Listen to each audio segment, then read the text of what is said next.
बिस्मिल्लाहिर्रहमानिर्रहीम। अस्सलाम वालेकुम। आज की वीडियो हमारी बहुत ही अहम है, वीडियो को लास्ट तक देखिएगा।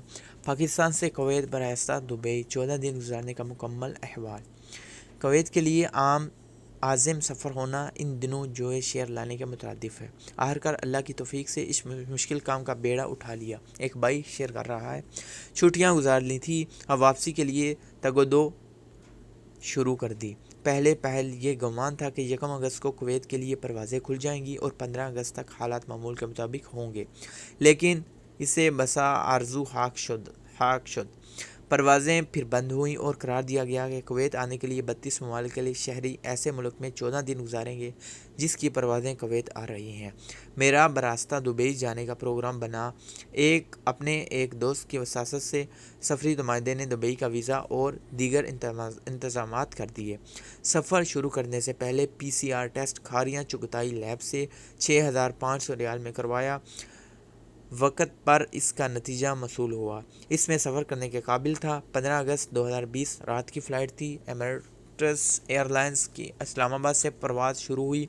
वक़्त मुकर्रर पर दुबई पहुँचे। वहाँ एयरपोर्ट्स पर PCR टेस्ट लिया गया। इसके नतीजे के लिए अमारात में मुकीम किसी दोस्त का नंबर दिया। क्योंकि नतीजा मसूल होने के लिए यह लाजिम था कि हेयर टेस्ट हुआ। दोनों नथनों में प्लास्टिक के पीस के आगे रुई का टुकड़ा लपेटकर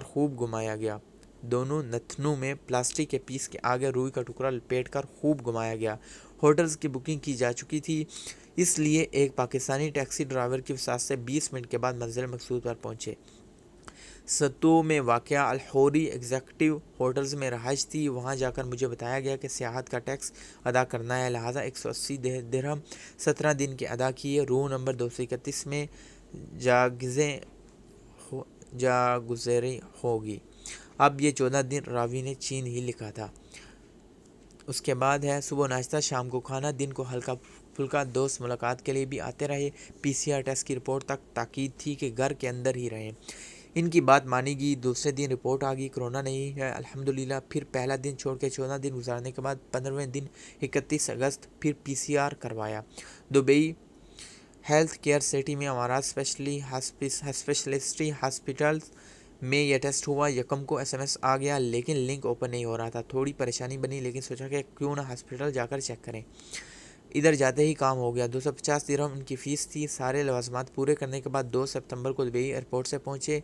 चेक इन का काउंटर पर मुझे ये पहला सवाल हुआ कि शलोनिक ऐप दिखाओ। मैंने दिखाई, क्योंकि एक्टिव नहीं थी। कहा गया कि जब तक एक्टिव नहीं होगी बोर्डिंग पास जारी नहीं होगा।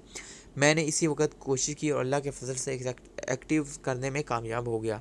दूसरा मसला यह था कि मेरे पास मोबाइल की ID नहीं था। मोबाइल ID था और ओरिजिनल ID अभी ज़ेर तमीर था और वो ताहीर मान लिया गया। खुदा करके बोर्डिंग का अमल मुकम्मल हुआ तो मैंने मरहबा IV लॉन्च में इंतज़ार की ठानी। जैसे ही परवाज़ का वक़्त हुआ, इधर भी सारे औराक बरदिगर PCR शलोनिक एप्लीकेशन मोबाइल ID चेक किए गए। सवार हुए, वक़्त मुकर्रर पर कुवैत पहुँचे। वहाँ भी सारे औराक चेक किए गए। एक मज़ीद पेपर्स शलोनिक ऐप के दर्जात के लिए रकम किया गया।